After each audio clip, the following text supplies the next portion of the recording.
I thought I'd brew us up a great big pot of Cryptid coffee and get out here early before the sun gets over the trees. Grab yourself a mug and come on, let's get after it.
Welcome back to Arkansas Bigfoot, everybody. Great to have you out here with me this morning. We'll let Rachel sleep in a little bit. She has been at it hard for the last several days and thought she needed a little rest. And I wanted to get up early while it was still cool and damp out here and enjoy a little coffee with you. Yesterday I saw the school buses running, so that means all the little Wookiees and Jabberwockies are headed back to class. Also means that September is just around the corner and we're gonna finally get a reprieve from all of this hell's hot tub we've been living in for the last several weeks. It's been an absolute steam sauna. I'm gonna go fill up the gifting trees today and see what we see and hear what we hear. But come on, let's go.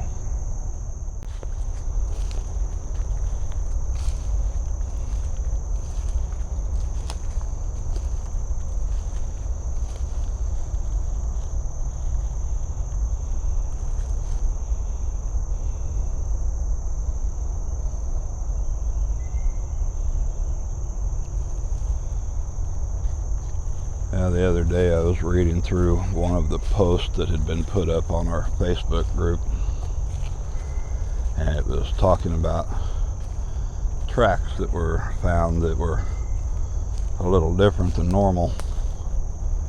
And I know some of you that have gone out exploring and looking have found different things that are kind of not in the same parameters as a Bigfoot print. I'm talking about things that are 3-toed or 4-toed, have anywhere from a 3 foot to a 4.5 foot stride between them, upright on 2 feet. And that's what this was talking about. And a lot of conjecture back and forth about what would create it or what it might possibly be, and the argument always seems to want to revolve around a dog man, and everything that we've researched and read, there's not really a whole lot of difference between the descriptive of dogman and werewolf. I really can't find a spit's worth of difference between the lore, the narrative, the accounts. And that history goes back for hundreds and hundreds of years, all over the place, all through Europe especially. But one of the things that might make a little more sense to all of that, the native tribes all across the United States, you know, we're most familiar with the Navajo story of the skinwalkers, but several different tribes have stories and accounts of similar type creatures, entities, beings, whatever you want to call them. Everything from little tiny puckwudgies all the way up to great big stone giants. And skinwalkers and shapeshifters being part of that storyline. The potential, never say never, because we have seen some crazy stuff over the years. Yeah, anything could happen at any given moment. But that was a thought that I had after reading through that. You know, it might not be the obvious. It might be something in the lines of, say, the skinwalker or the shapeshifter type creature. And a lot of times those are in an ethereal form as well. I was remembering, this was years ago. It was first week of September. Rachel and I were up in Minnesota and we were on a bear hunt. And the morning stand that we had was probably 400 yards off of a gravel road that we had bait set out at. And then we had another place probably 10 miles away that we would go to in the evening. And we had gone mid-afternoon to freshen up the bait piles. And as we were walking out of the little logging lane out in the remote forestry, nothing out there, no other vehicles were seen, no other people. I mean, this is far and removed, remote from everything. And she goes, "Who is that?" And we look kind of up the slope of that lane, and you could see a person, see jeans and a flannel shirt and what looked or appeared to be work boots, sandy brown hair, and probably about a 2-week-old growth of a beard.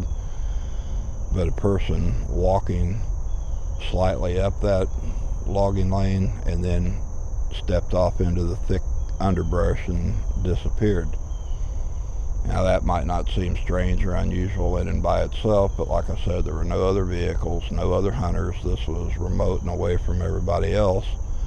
But the most bizarre thing is, it was like a hologram, like you could see through them, see the trees and the saplings and the brush through them, although you could see the entire physical form.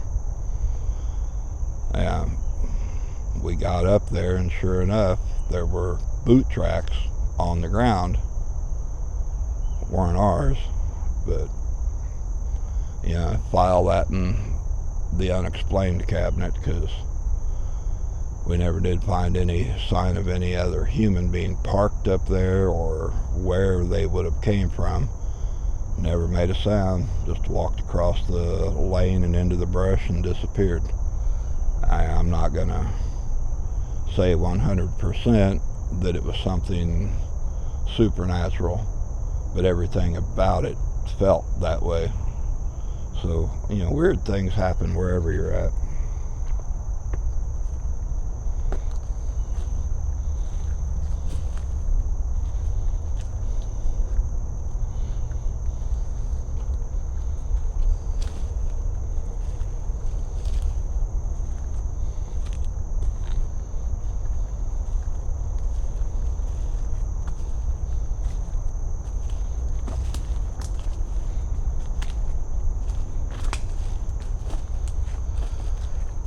The one thing I do know that there are some individuals out there that take great pleasure and glee out of bashing other people's experiences, and they weren't there, they didn't experience it, they didn't see it firsthand, so you don't know.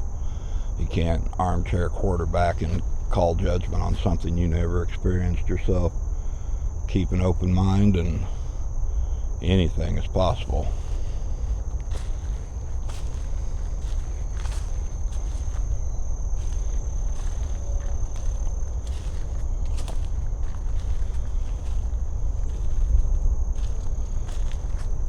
Alright, so we're at the first gifting tree. Give me just a few minutes to set all this stuff up by myself this morning, so we'll be right back. Well, Junior has been waiting patiently for several months for this moment to arrive, and it's finally here.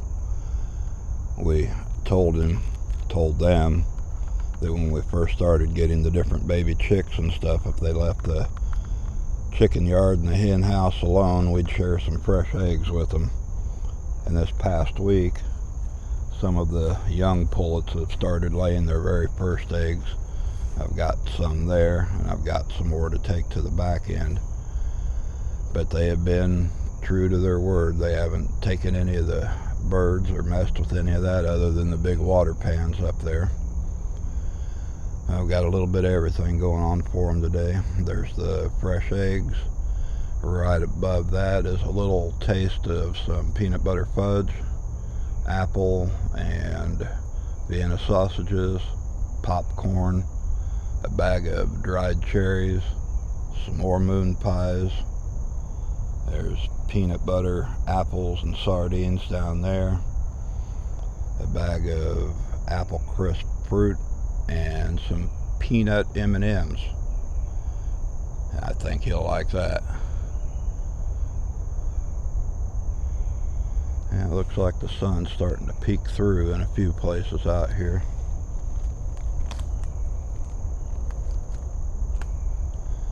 While I was setting all that stuff up, I thought I saw a little bit of movement right back in that.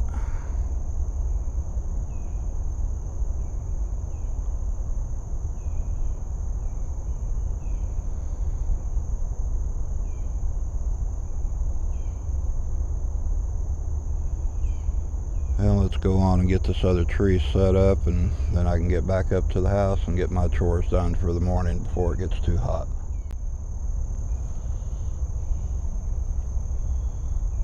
But going back to what we were talking about earlier, all over the country there's different accounts of cryptid beings and creatures, everything from lake monsters to the Kentucky goat man. You've got the Michigan dog man, you've got wendigos up through the north central part of North America.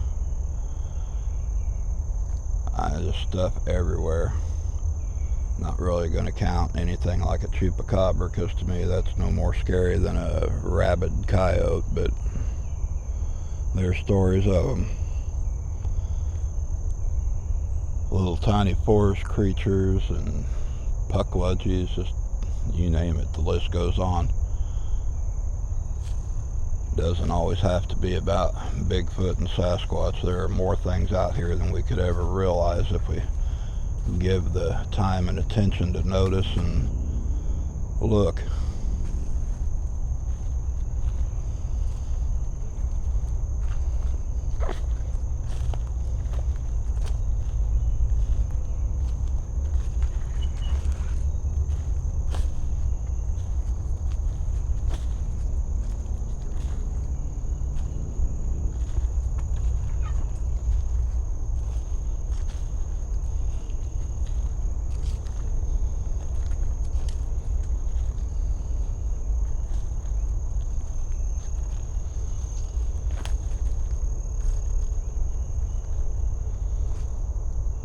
Yeah, I would like to think that between Rachel and myself we have seen a lot and experienced a lot, and we have in comparison to some, but there's still so much out there. It's the tip of the iceberg.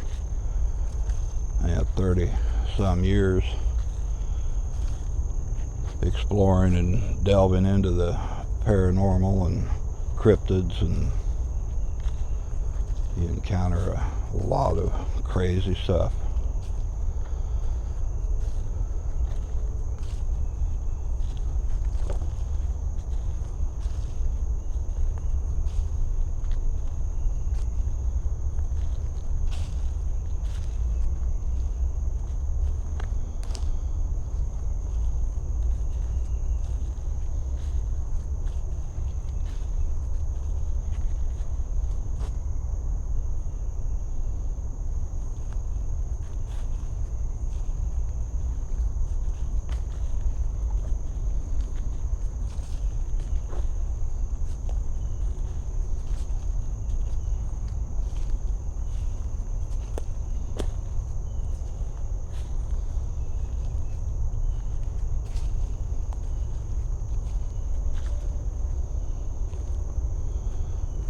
Smell that funky, skunky monkey butt scent back here in the back. This damp on the ground, the dew, it's kind of lingering here.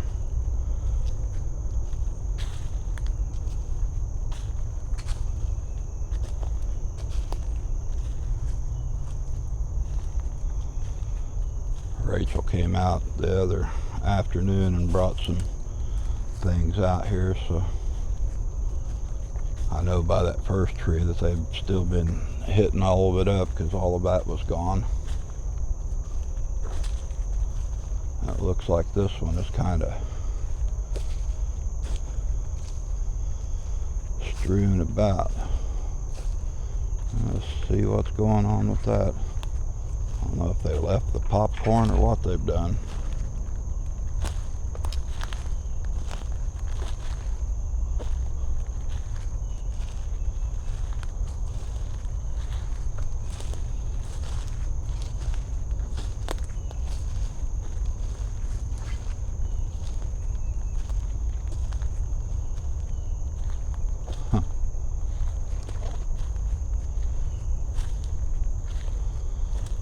That's different.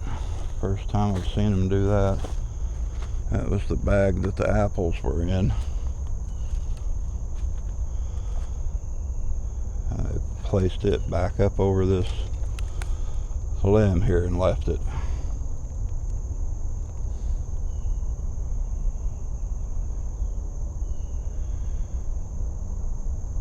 Well, let me get this straightened up and this tree set up, and we'll be back in a moment. Alright, so pretty much the same thing going on here. Some fresh eggs, popcorn, moon pies, sardines, fruit crisp, apples, peanut butter, a little bit of peanut butter fudge, dried cherries, and Vienna sausages.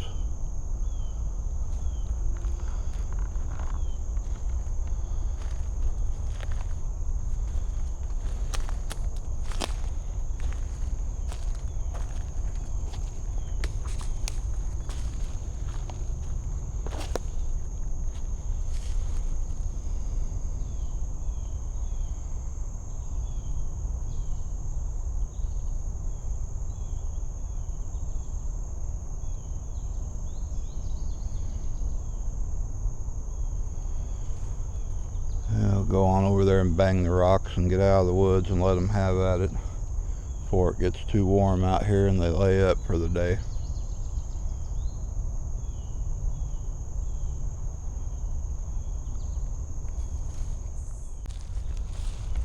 Now it looks like the rock stack is knocked down again.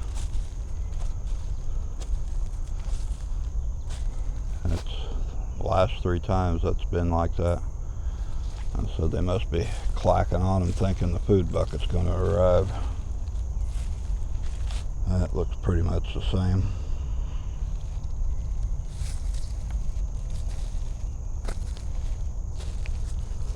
Yeah. See if I can hang on 1 second.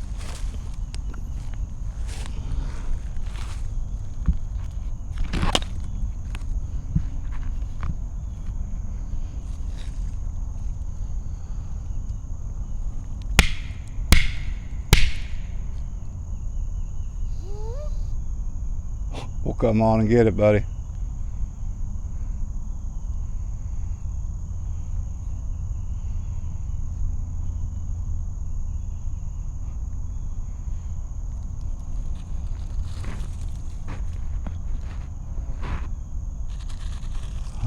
guys, we're gonna wrap this up for this morning and let them have their treats. Now that cooler weather's coming in, we can fire this freight train up and get rolling a little smoother. Appreciate you tagging along, and we'll catch you farther down the trail. Thanks.